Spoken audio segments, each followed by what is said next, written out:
KZN Premier Sihle Zikalala is now out as the chairperson of the ANC in that province. Siboniso Duma will now take over as leader of the party as elected in the 9th elective conference. Nomagugu Simelane is the only woman elected in the top 5 as a deputy chairperson, while Bheki Mtolo was elected as a secretary, Sipho Hlomuka as deputy secretary, and Dr Ntuthuko Mahlaba treasurer. The KZN elective conference has been by far the most seamless after a series of other provincial and regional elective conferences have been delayed due to disagreements on resolutions and credentials. Now, for more on this, we speak to political analyst Professor Duvenhage. Professor, thank you so much for your time and thank you for joining us on this morning's program. Well, Sihle Zikalala out and Siboniso Duma now elected as the chairperson of the province. Was the writing on the wall? And I'd like to know, what sort of leadership can we expect from this particular group? Yes, I think the first comment I like to make is that the electoral process went relatively fine in a province we know has a lot of conflict and internal differences. But what we have seen is a governance change within the context of the province and the provincial structure, and clearly this is going to make a difference.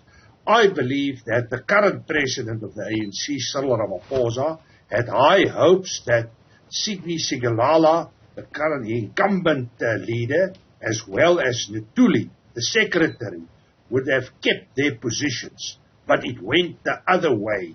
And my take on the situation is that this is an enforcement of what we like to refer to as the RET faction. It's going to be extremely difficult for Mr. Duma to bring the province together. We must also say that this is a province that is constantly losing support and influence when it comes to elections. If we look at 2014, it had a support base of between 64 and 65%. It dropped to 54% in 2019 and to 41% in the local elections of 2021. So there's a huge task ahead, especially when we think about the 2024 national and provincial elections. Indeed, Professor, you're right in saying that this is an extremely divided province. We saw at the start of the conference delegates singing and chanting Wenzeni Zuma, clearly an indictment on the part of the party's members on the current national leadership and how they've handled the former president's tenure. But casting our eyes to what's likely to happen in December at that elective conference, what role do you see the Duma faction, the Taliban faction, playing in the upcoming elective conference at a national level? You know, the ANC politics is very, very difficult to predict, because in the build-up there are factions, there are competitors, they are fighting each other just to come to an agreement shortly before the final elections. But what I am reading is that the Taliban group, the Duma group, will rather take the line of, let's say, the Zuma group, the RET group, and they will most probably fight for national candidates in opposition to the current president. It will be very interesting to see if President Ramaphosa is going to attend this meeting and attend to the closure, because this will signal to us his position within KZN. We must say that the president, and I'm talking about Ramaphosa's position, is relatively strong within the structures of the ANC, having won basically all the provinces with the exception of KZN. But we know that things can change in the ANC, and I think the way the president, Ramaphosa, is going to deal with the Zondo Commission and how this will implicate people like Jacob Zuma will be very influential in how Duma and others will position the ANC of KZN towards the national conference. We must say that 1 out of every 4 members that will attend the national conference will come from KZN. but we also know that the RET group is a divided group. The RET group, Professor, we know, enjoys control in KZN about 9 out of those 11 regions. So it's quite the formidable force within that province. We're clearly seeing the results of that force with the outcomes of the selective conference. The Siboniso Duma slate are coming out as victors. Casting our eyes again towards that December elective conference, we know that Zweli Mkhize has sort of raised his hand as a potential presidential candidate come December. Are we likely to see KZN bolstering support for Zweli Mkhize once he properly announces that bid and, of course, it properly starts campaigning? I think that is highly likely. I believe also that we can look at the other candidates that are possibilities. I think Ms. Zulu is also a possible contender as a woman candidate, but I think from a KZN perspective, Zweli Mkhize is probably the favorite. I am expecting a strong top 6 that will be positioned against Mr. Ramaphosa. I have no doubt about the support base nationally for Mr. Ramaphosa, but we know that he is facing the Pala scandal, and if the National Prosecution Authority go the way and start prosecuting, then he must follow the same route as Mr. Magashule, or they need to change the step-aside rule. So I believe that the Duma group is going to do their utmost to counter the step-aside rule, and I have no doubt that they will work against the implementation of the findings of the Zondo Commission. But it will be very interesting to see how President Ramaphosa will play the game towards KwaZulu-Natal. In recent times, we have heard a lot of rumors going around of the possibility of a scenario similar to what we have seen July 2021 with the violence and the looting that was going on in the province. And some people are saying that people are mobilizing. We think there's a connection between Zuma going back to court, I think it is on the 1st of August, and the possibility of mobilization. And it will be interesting to see how Duma will position him in this regard.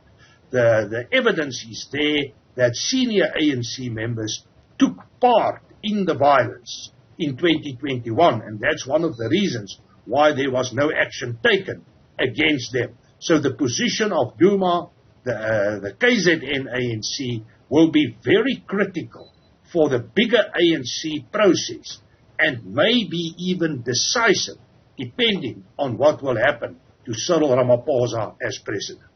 Well, very clearly, battle lines have been drawn, and we are seeing a significantly weakened president in the form of Cyril Ramaphosa going into not only the December elective conference, but the upcoming ANC policy conference later this week. You are mentioning a lot of support, particularly from KZN, for an overhaul of policies such as the step-aside rule that have been a very contentious issue within the organization. How do you expect all these factors to play out in the coming week as the ANC heads out to its national policy conference?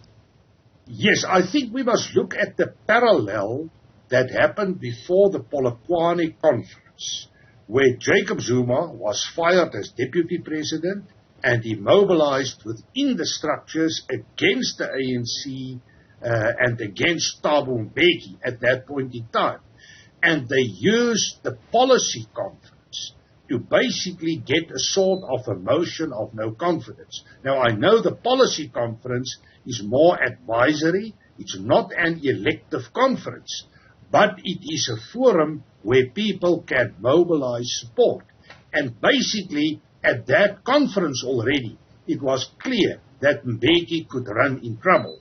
Now, my expectation is that the RET groups and people loyal to the RET will try to use the policy conference as a focus to undermine Mr. Ramaphosa.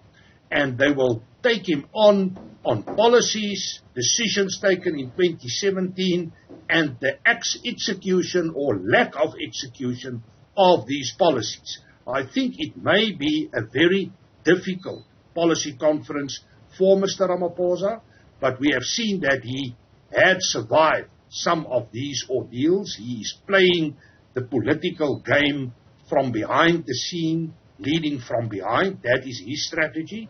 But we also saw that there's a strong mobilization against him. And we must always take into consideration that President Ramaphosa didn't win with big margins in some of the major provinces. Limpopo may be an exception to the rule. The rest was very close. And a strong KZN towards the RET group can make a difference on a national level. Bringing me to the point that if there's a clear competition towards the end of the year, it is without any doubt a 50-50 scenario for Mr. Ramaphosa. And I am sure that it's going to be a very difficult time until 2024, and that the outcome of the 2022 National Conference is going to have not only a huge impact on the ANC, but a huge impact on South African politics, and will be decisive for what will happen in 2024. And I am expecting a complete realignment of the political spectrum, maybe after the 2024 elections. I am not looking at the ANC that will be in a position to obtain an absolute majority in 2024. There are even rumors going around that we may see an early election not too far away from the National Conference of the end of the year. Well, Professor, thank you so much for joining us on the Weekend Report this morning and sharing with us some of your insights on the outcomes of that 9th ANC elective conference out in KZN.